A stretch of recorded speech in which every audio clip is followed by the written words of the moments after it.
The macro and the micro, yeah, those are like kind of different. Those are the ideas that I'm interested in. You know, I love the way, and yeah, it was probably on psychedelics that I first thought about it. Like, you know, thinking about how the stars in the sky are the same as like the spawn of coral, you know, or like I get super lit up and excited about like dark matter and quantum physics as, you know, things that like hurt my mind to think about, but also make me think about, you know, the vastness of the cosmos.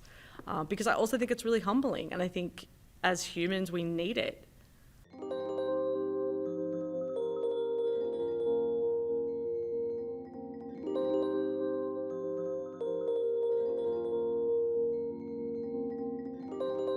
One of my early loves was photography, and I would always like shoot black and white, single light source, you know, high contrast.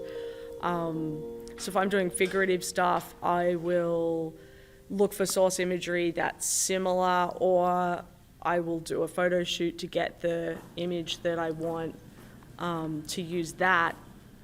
And then I'll kind of collage stuff together. I'll be like, oh, I want this kind of mushroom in there, or I want, you know, these things, or I like go scuba diving and I'm super inspired by coral and the reef. And so yeah, I'll kind of bring those elements in, I'll collage some stuff together, I'll color in some areas, I'll play with the contrast, I'll start there, and then I'll change it as I go, you know? So maybe I'll be like, no, I don't want to put that in, I'll do something else there, or whatever.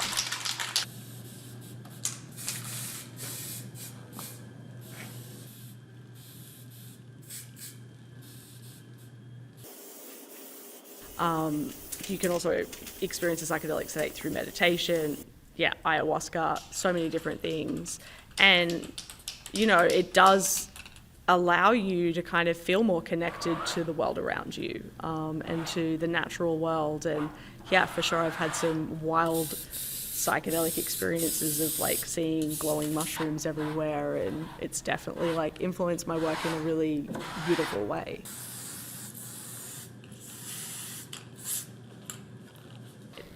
So I've always seen myself as a site-specific artist. I know that's kind of one of my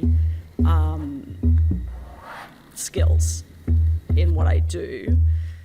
And as I started traveling, I got more into like comparative mythology and like peeling back the layers of like, why do we tell the stories that we tell? Like, what narratives are serving us? What are the threads that have like been going for thousands of years across cultures? Like, how can I make work that speaks to a broad range of people, that taps into like these deep archetypes or stories that for some reason resonate with us as humans and give us certain feelings, and what happens when I do that?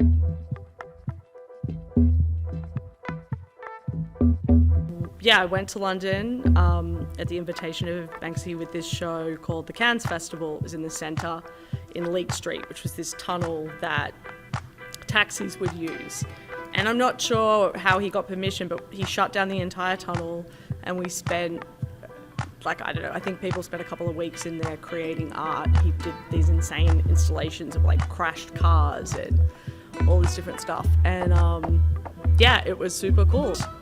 So that was like, you know, a pretty pivotal moment. And then I was invited to Colombia, to Bogota. So I just got on a plane, went there, went to New Zealand, just started having a lot of invitations to travel and paint and shows in different galleries. So yeah, I just kind of said yes.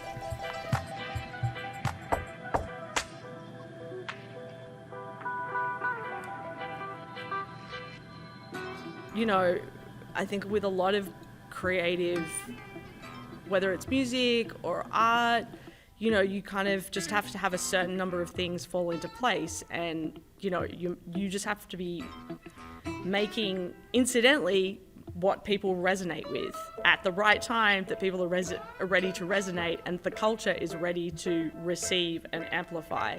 And you can't really manufacture that, you know. And if you change what you're doing to try to fit that mold, it's not going to be like good art, I don't think.